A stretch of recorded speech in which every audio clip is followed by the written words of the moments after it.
So itutuloy po natin yung ating ginagawang serye sa tuwing ako po yung magtuturo sa Bible class or Sunday school class.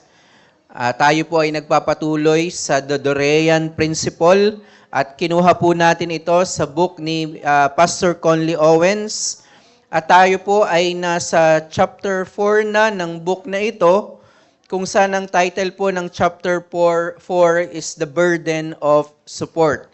So para hindi masyadong mahaba yung discussion natin, hinati po natin ito. So ngayon po pag-aaralan po natin yung part 1 ng chapter 4. Para po sa mga bago na first time na narinig yung term na Dorean Principle, ito po ay hango sa Ebanghelyo ni Mateo sa Matthew 10:8-10, kung saan sinabi doon, you freely receive, you freely give. Yun po yung Greek word na ginamit doon is Dorean. Kaya po ang tawag sa book na ito or principle na ito is the Dorean Principle. Ito po ay pumapatungkol how we support the ministry, paano tayo nag-fundraise.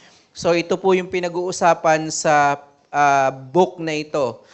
Pero bilang short review lamang po, nakita po natin na napapanaginipan na po natin itong chart na ito, itong triangle na ito. So nakita natin na lahat ng mga blessings ng Panginoon are mediated. Doon sa last text na tinignan po natin last Sunday na seemingly yung Romans 15 ay nagpapakita ng direct obligation, pero pinakita natin na even yung obligation ng Gentile church sa Jerusalem church ay nasa konteksto ng mediation or mediated blessings. Kaya ito po yung tinignan natin sa chapter 3, the triangle of obligation. Nakita natin na yung ginamit na word doon ni Paul sa Romans 15 na service, ang Greek word noon ay liturgia. Doon natin kinuha yung word na liturgy. Ibig sabihin, ito ay nasa konteksto pa rin ng worship or ng pagsamba, ng sacrifice natin sa Panginoon, doon sa sense ng word. Kaya pwede po tayong mag-conclude na yung sinasabi dong service from Gentile churches ay hindi directed sa Jerusalem church, but primarily, ito ay service or worship nila sa Panginoon.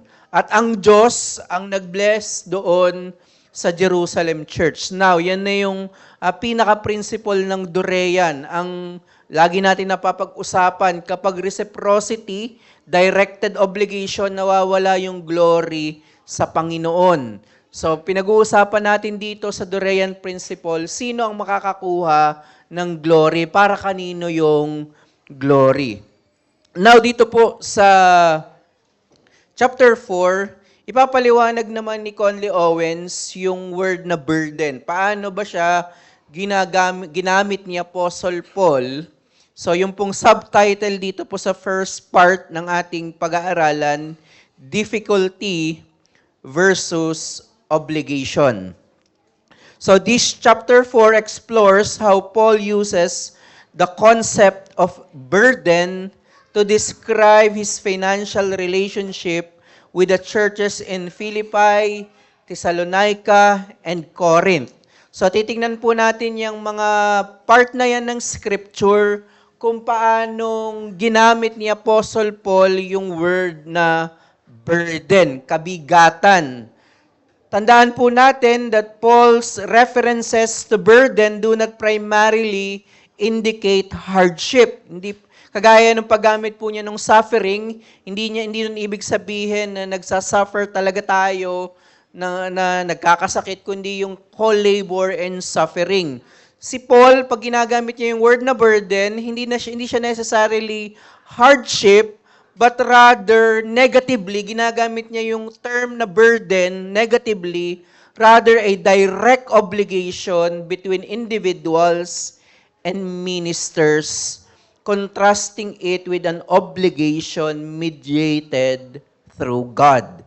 So yun yung paunang makikita natin kung paano ginagamit ni Apostle Paul, at titingnan natin yung mga evidences sa scripture na ginagamit ni Apostle Paul yung burden negatively as reciprocity or direct obligation between individuals and the minister. So for example, titingnan natin yung ilang example dito. Corinth and Thessalonica, Paul occasionally uses the word burden to explain his refusal of funds from the Corinthians and Thessalonians. Nakita po natin ito sa second part kung saan may mga bahagi doon sa Corinth na tumatanggi si Apostle Paul doon sa support at ang ginagamit niyang word sa Corinto at sa Thessalonica ay yung word na burden. Makikibasa po sa mga passages na nakalagay dyan. Una po ay 1 Corinthians 12, 13, and 14. Chapter 12, verses 13 and 14. Second.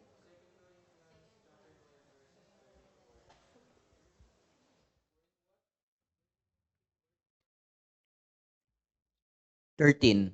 13. For in what were you less favored than the rest of the churches, except that I myself did not burden you? Forgive me this wrong. Here for the third time I am ready to come to you, and I will not be a burden, for I seek not what is yours but you. For children are not obligated to save up for their parents, but parents for their children. So, doon, pinapakita ni Apostle Paul na hindi daw siya naging pabigat o burden doon sa Corinthian church. So, yun ay nag-i-imply ng direct na obligasyon nang sinasabi niya, hindi ako naging burden sa inyo. And then, 1 Thessalonians 2, verse 9.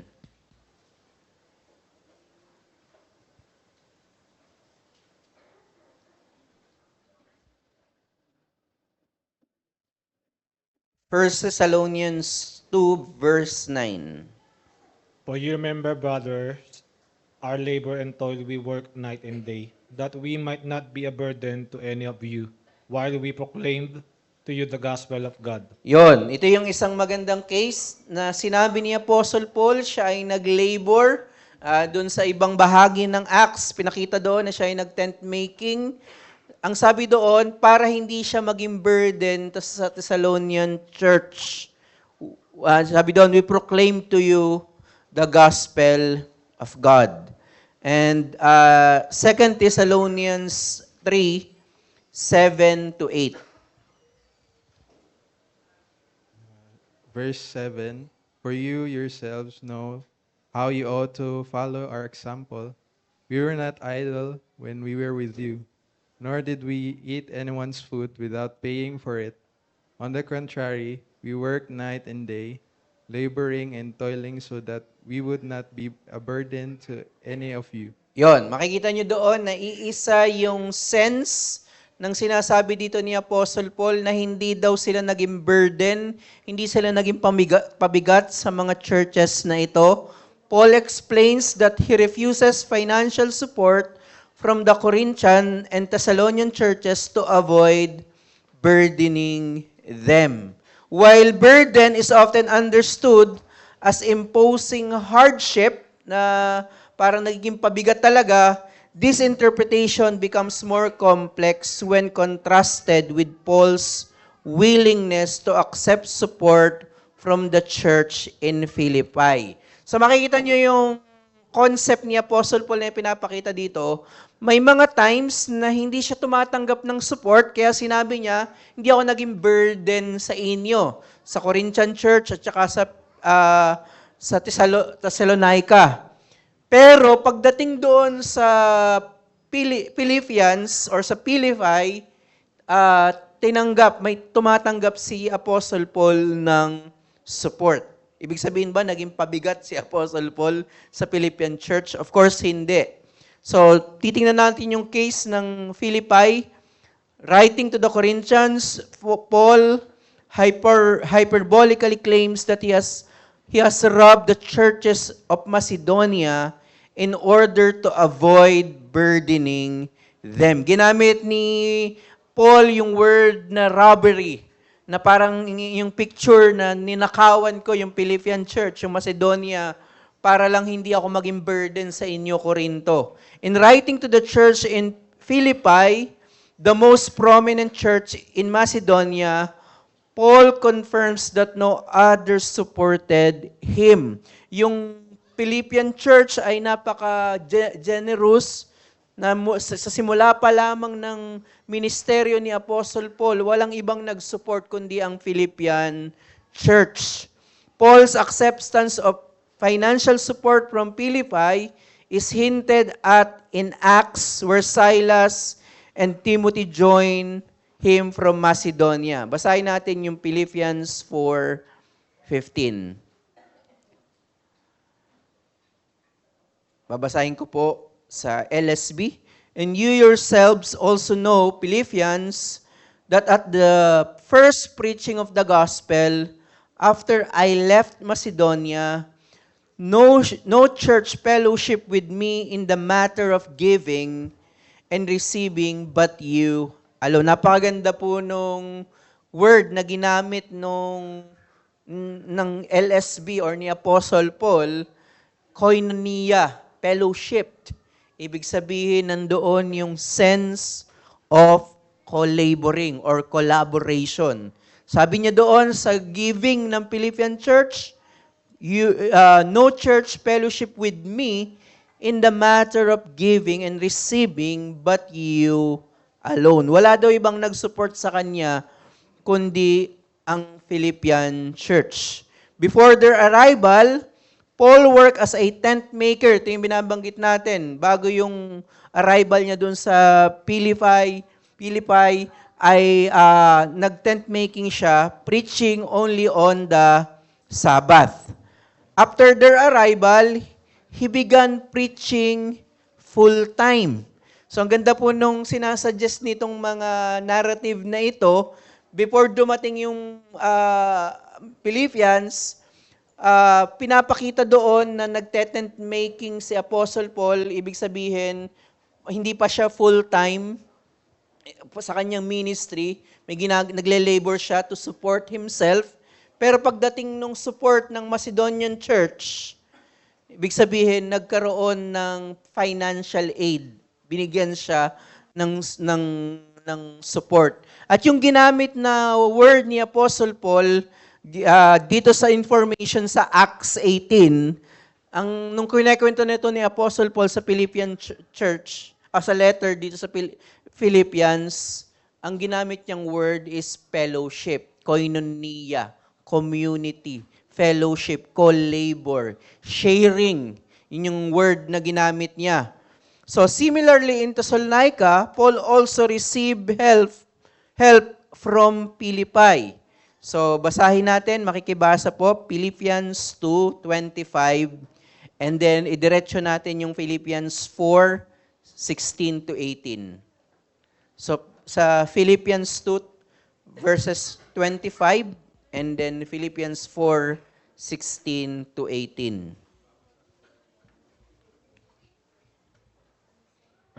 Philippians 2, verse 25. But I regarded it necessary to send to you Epaphroditus, my brother and fellow worker and fellow soldier, who is also your messenger and minister to my need. Yun. So, magsesend daw si Epaphroditus ng kaniyang support. And then, Philippians 4:16-18. Philippians chapter 4, verse 16. For even in Thessalonica, you sent a gift more than once for my needs. Not that I seek the gift itself, but I seek the fruit which increases to your account. Verse 18, but I have received everything in full and have an abundance. I have been filled, having received from Epaphroditus what you have sent, a fragrant aroma, an acceptable sacrifice, pleasing to God. So, sa pag-progress po nung study natin, mayroong mas mahabang paliwanag si Conley Owens doon sa magandang text na ito, yung 17 and 18. Yung mga word na ginamit, hindi daw, sabi doon, not that I seek the gift itself, but I seek the fruit that which increases to your account. Ibig sabihin, kapag daw sila ay nagkaloob, hindi ito primarily ibinibigay kay Paul. Dahil hindi si Paul yung magbibigay ng reward. Ibibigay daw sa kanila yung credit, ang Diyos yung magbibigay ng reward. Ibig sabihin, hindi talaga ito directly given kay Apostle Paul. And then, yung sabi doon sa verse 19, ipapalawanag natin to sa mga susunod na lesson, yung daw giving na yon, fragrant aroma, an acceptable sacrifice, pleasing to God. So kung yun ay direct na giving kay Apostle Paul, hindi natin pwedeng tawagin yung sweldo na direct pleasing to God yun kasi sweldo siya. Pero dito, sa konteksto ng support, yun yung language na ginamit. So magkakaroon tayo ng specific lesson dun sa text na ito. But for now, titingnan natin na yung contrast, yung question, bakit doon sa Thessalonica at sa Corinth, in fact, tinatanggihan niya. Ayaw kong maging burden sa inyo.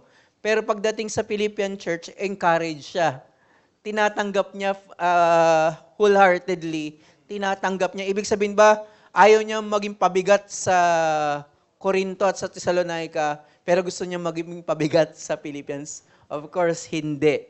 Dahil yung word na burden is nasa konteksto ito ng direktang obligasyon.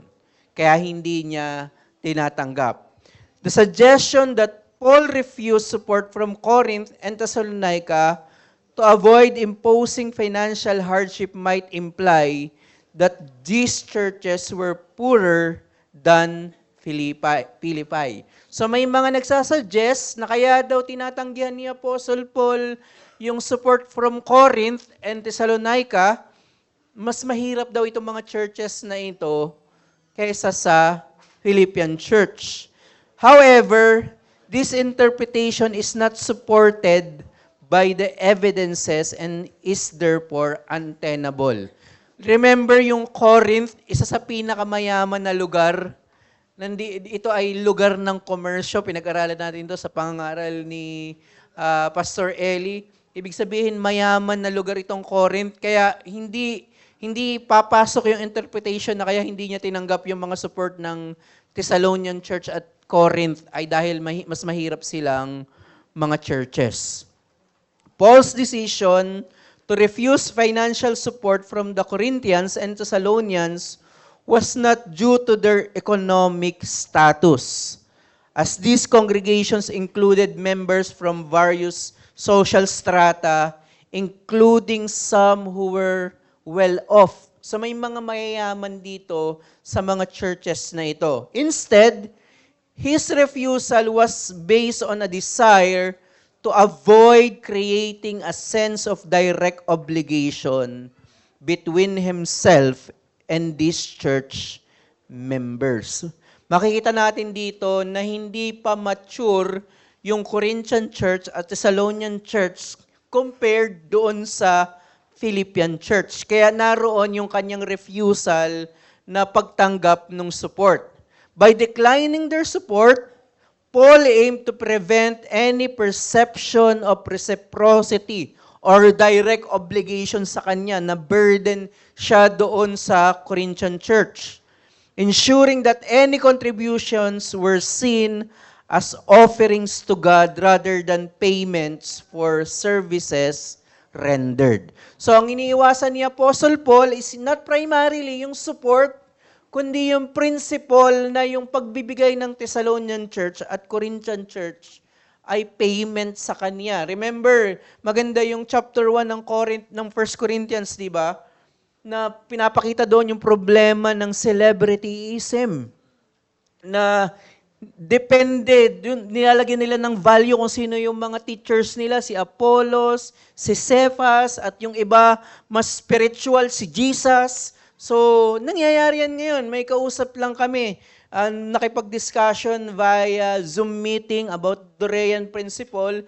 Yung question, dahil pinag-usapan namin yung Shepherd's Conference, so nabe-bless tayo sa ministry ng Grace Community Church. Pero ang tinanong ko sa kanya, yung $549 ba? Magbabayad ka ba ng $549 kung hindi si Paul Washer yung speaker? I'm not against kay Paul Washer at dun sa mga celebrity preachers na ito. Hindi po ako against doon. But dun sa principle na nag-govern sa atin, even to us, na nilalagyan natin ng value kung sino yung preacher.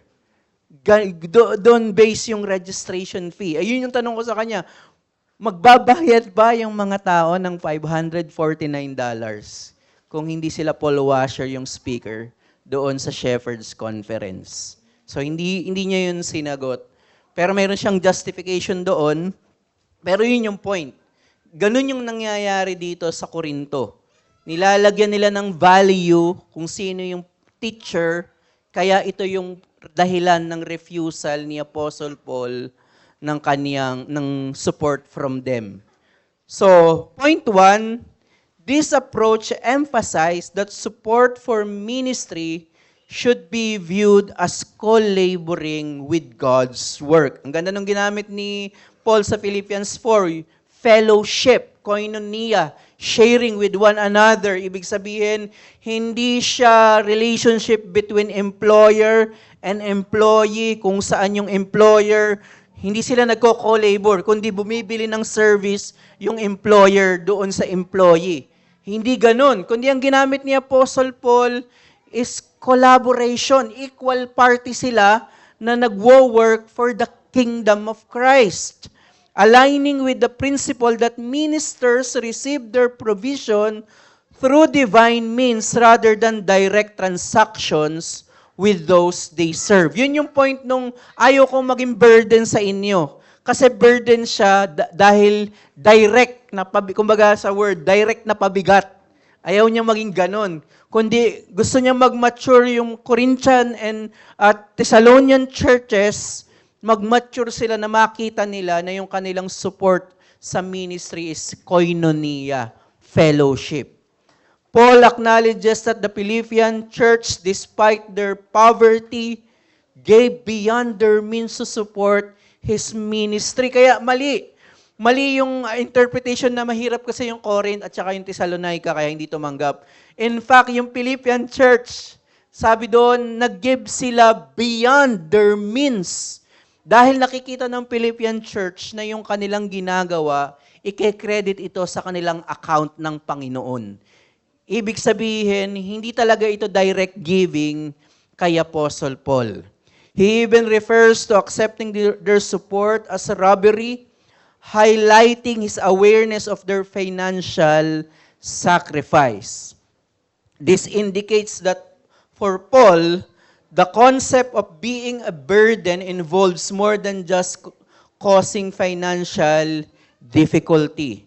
He was willing to accept support from those who gave sacrificially, understanding that their contributions were acts of worship and co-laboring in the gospel. Ang ganda ng point na yon, na ang gustong mangyari ni Apostle Paul, kaya sinabi niya dun sa Philippians 4:17, not that I seek your gift, kundi yung fruit ng gospel na ibibigay nyo, pero yung credit noon, God will credit it to your account. Sabi doon ni Apostle Paul. Ibig sabihin, ang intention ni Apostle Paul is mag-mature yung Corinthian church at Thessalonian church, kung paanong may maturidad ang Philippian church na nakikita nila ito na yung kanilang giving were acts of worship and co-laboring in the gospel ministry. Ang point natin, therefore,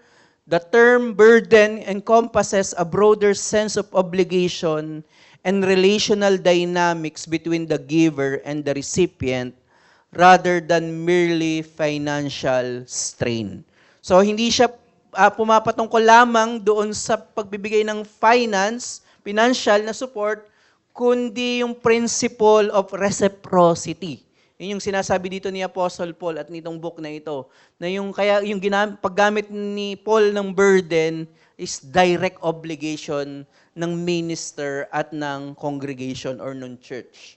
So, lastly, burden as as an obligation. So, in each instance where Paul expresses an unwillingness to burden the Corinthians or Thessalonians, he refers to the act of receiving support, particularly in the context of initial ministry.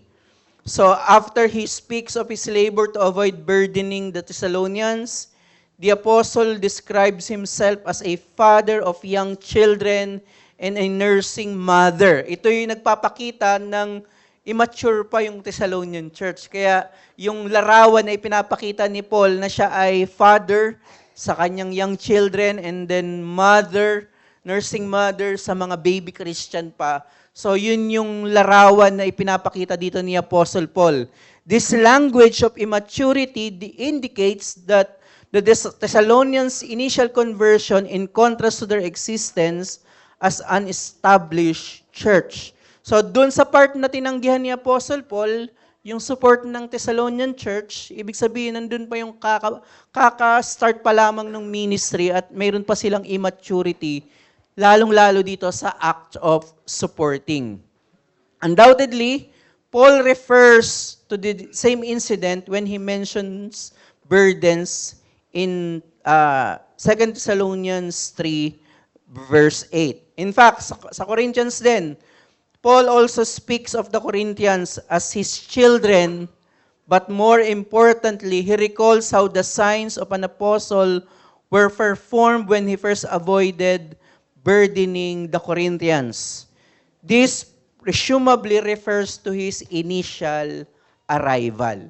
So yung mga evidences na ito, yung unang pagdating ni Apostle Paul, nagpapakita ng immaturity sa side ng Corinthian church at Thessalonians. So Paul does not consider accepting money from established churches a burden. Kagaya yung support ng Philippian, hindi niya sinabi na burden yun. Hindi niya sinabi na pabigat siya sa Philippian church kasi nga nandun na yung maturity ng Philippian church. So in 2 Corinthians 11 verse 9, basahin natin to. 2 Corinthians 11 verse 9. Makikibasa po. Sinong una makakita?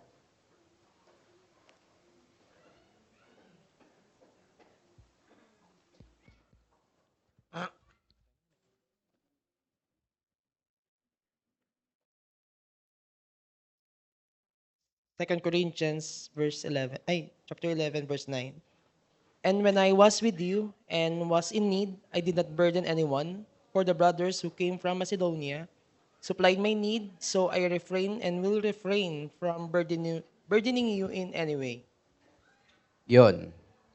So makita natin dito na he clarifies that he did not burden anyone, including the Corinthians, and mentions receiving financial support from the Philippians without seeing it as a burden, even referring to it as robbing them.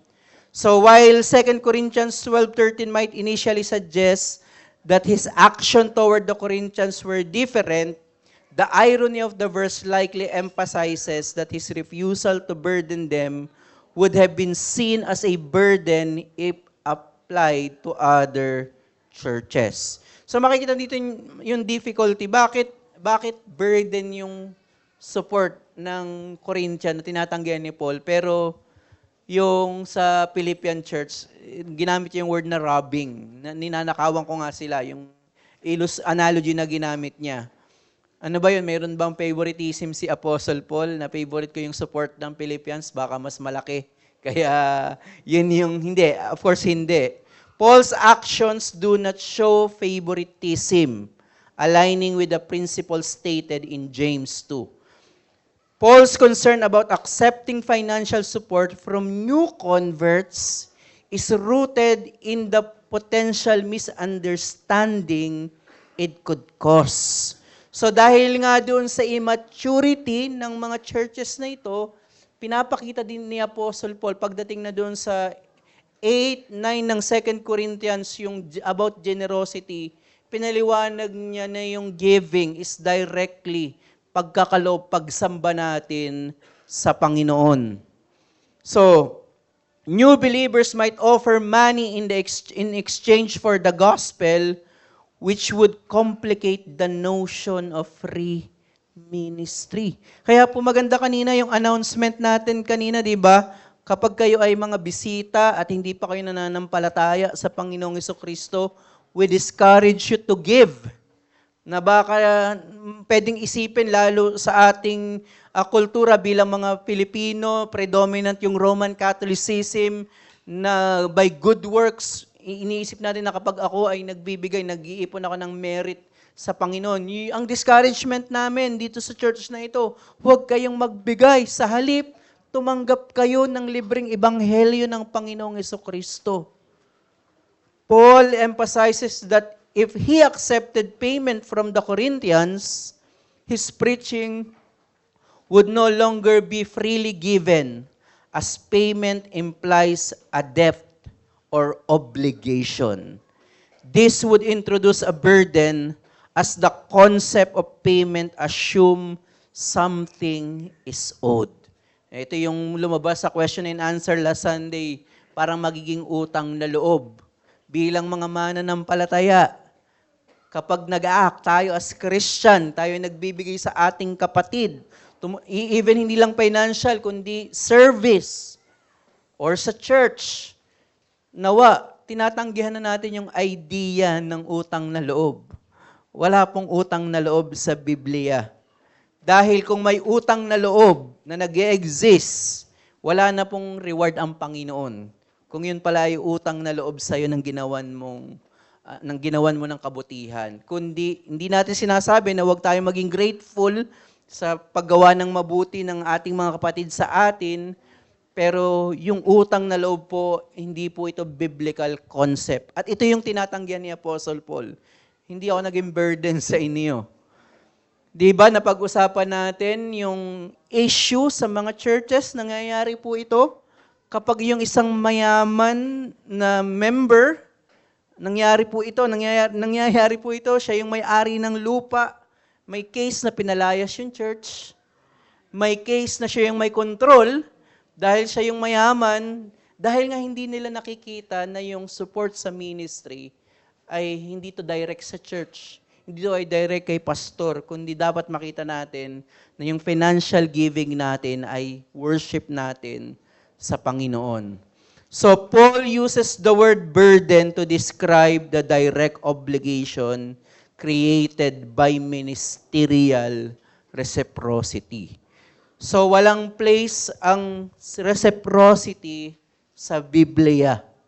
Lagi itong nasa konteksto ng co-labor at yung triangle obligation na lahat ng ginagawa natin ay para sa Panginoon dahil siya lamang yung dapat makareceive ng glory. At siya rin ang nagpapala both spiritual blessings and physical blessings. This becomes clear when he employs a related Greek term, baros, in another verse to refer to demands, highlighting the sense of responsibility or debt that comes with receiving support in exchange for ministry. So, tinatanggihan yun ni Apostle Paul. So, sabi ni Conley Owens, at dito po tayo magtatapos, sabi ni Conley Owens, to be clear, Paul does not employ some special protocol to reject money on initial visits and accept it on others. Neither does he reject money while he is with a congregation and accept it while he is away. On the contrary, he willingly receives from the first Philippian, he evangelizes, and he indefinitely continues to reject the Corinthians' gift. He rejects support most frequently in the context of initial visits, but that is because reciprocity is most frequently offered in the context of an initial visit. The apostle only receives support as co-labor, and when he arrives in an evangelized area, there are rarely co-laborers to be found. So makikita niyo yung simple na sinasabi ni Conley Owens. Wala naman talagang disenyo, nag-iisang design na kapag unang visit mo, wag kang tumanggap. Hindi. Ang pinapakita dito is mas frequent kapag immature pa yung church or mas frequent kapag immature pa yung isang Christian na makita niya yung kanyang giving as payment, as bayad. Pero sa kabilang banda naman, yung mga mature na churches, lalo kapag napapag-aralan itong mga issue ng giving and the Dorean principle, mas nakikita nila yung kahalagahan ng giving as direct service and worship sa Panginoon. So ito na, yung babalik tayo sa ating pwede nang mapaniginipan ulit. So, yun pa rin, yung diagram, tinatanggihan ng scripture ni Apostle Paul, yung burden or reciprocity, yung giver ay may direct obligation to the minister. So ito ay tinatanggihan ng Biblia. Pero ang ini-encourage, kagaya ng Philippian church, yung giving nila, yung giver is yun nga, tinawag na pleasing aroma, sacrifice para sa Panginoon yung kanilang giving dahil yun ay nagpapakita ng acts of worship nila sa Panginoon. At sabi ni Apostle Paul, not that I seek the gift, your gift. Ibig sabihin, may mentality rin si Apostle Paul ng mediated blessings na ang nagkakalob sa kanyang mga pangailangan primarily ay ang Panginoon through human channels. So nawa ganun po natin makita ang ating pag-support sa ministry. Ito ay una, pagsamba po natin sa Panginoon at para sa pag-advance ng kaniyang kingdom. So hanggang doon na lamang po ang ating pagtuturo. Meron po ba kayong questions? 1 or 2? Tapos ituloy po natin mamaya. 1 to 2 questions po. Meron po ba kayong clarifications, meditations? Pwede po. Sige po.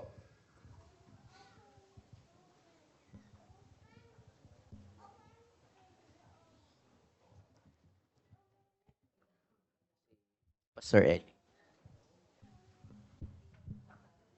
Thank you dun, Brother Ezek, no? Kasi first, parang naiisip ng iba marahil kung bakit tinatanggihan ni Paul yung support ng mga taga-Corinthians is at tinatanggap niya yung sa Philippians is because nauna kasing na-establish na church na. 'Di ba yung Philippians around mga AD 49 to 50 yung establishment noon, so most probably yung church sa Corinth ay sa second missionary journey ni Paul, mga AD 60, 61 onwards, no? So may pagitan sila ng almost 2 years. And siguro pwedeng maisip ng iba na hindi, kaya tinatanggap ni Paul kasi nga established na church na ito, tapos yung Corinthians naman ay parang bago pa lang sila na church, no? Pero maganda nga yung point na nalatag mo doon sa verse 12 nung chapter 11, ng 2 Corinthians 11:12, ang sabi niya doon, yung hindi ko pagtanggap ng support sa inyo, pagpapatuloy ko yun.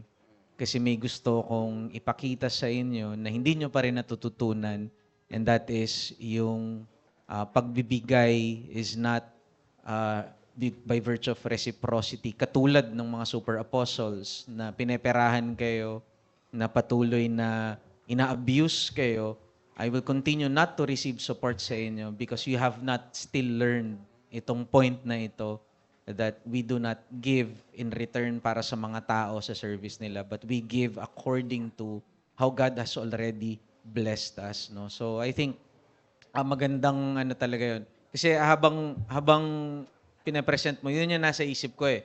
Pero nung nilatag mo nga yung verse 12 ng chapter 11 ng 2 Corinthians, okay. Sabi ni Paul, pagpapatuloy nga na yun. Simply because there's a principle that he wants to teach. So, salamat doon sa clarification na yun.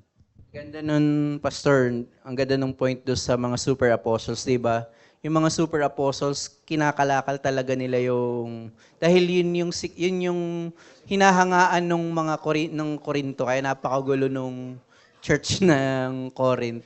Pero yun nga, pinapakita din ni Apostle Paul yung pagkakaiba. Naging preaching to ni ni Pastor dun sa part na yon na yung pagkakaiba ng New Covenant Ministry is free talaga inaalok yung principle na ito ay free na ibinibigay yung ministeryo ng Ebanghelyo. Question pa po.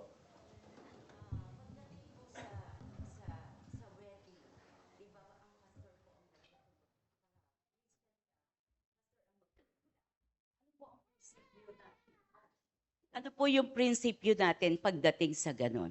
Thank you po. Yung pong wedding is part pa rin po yun ng ministry ng church at part pa rin po yung ministry ng pastor. So, yung pong napag-usapan na rin namin to ni Pastor Eli, talagang Dorian principle din po yung wedding. While hindi po masama na mag-love gift yung ikakasal, showing ng co-laboring, pero Dorian din po kasi Christian wedding po siya. So, free pa rin po when it comes doon sa ministry po ng pastor. Kasi yun ay part ng kanyang shepherding and pastoral ministry. Hindi po dahil self-serving yun.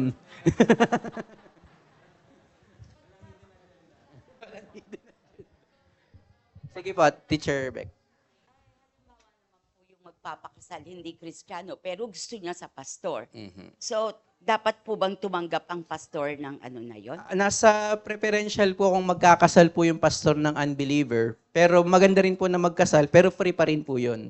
Kasi yun po ay opportunity to preach the gospel freely. So, ang ganda nga po ng opportunity na, well, depende sa conviction. Kung gusto niya, may iba kasing pastor na ayaw magkasal ng unbeliever. So, conviction nila yun. Pero for me, opportunity rin yun to preach, to evangelize. So, free pa rin po yung pastor na ministry pa rin po ng pag-advance ng kingdom. Sige po, mamaya po natin ituloy po yung ating questions and Sige po, tayo po ay manalangin. Aming Diyos, maraming salamat po na nakita namin yung ibang bahagi kung paanong tinatanggihan ni Apostle Paul yung support. At nakita rin namin yung pagtanggap niya sa support ng Philippian Church. Hindi lang ito dahil sa maturity or immaturity, kundi may principle na ipinapakita si Apostle Paul ng aming giving dapat primarily, sinabi ni Paul, ito ay pleasing aroma sa iyo. Kaya ito po ay worship namin, ang aming pagkakaloob ay pagpapasalamat namin sa ginawa mong pagliligtas at sa pang-araw-araw mong pagpapala sa amin. Ito ay direktang pagsamba namin sa inyo, hindi direct obligation sa kahit kung sino. Salamat po sa yaman na prinsipyo na ito na pwede po naming magamit kahit saan man kami, kung kami man ay nagbibigay ng service, kami man ay nagbibigay ng financial support. Nakikita naman namin lahat ito ay para sa paglilingkod namin sa inyo directly. Nawa kayo po ang magbigay nito ng application sa bawat isa sa amin, lalong-lalo na po bilang lokal na iglesia. At nawa, ang intention pa rin po namin ay mag-glorify namin kayo at mahalin po namin ang aming kapwa. Ito po ang aming panalangin sa pangalan ni Jesus. Amen.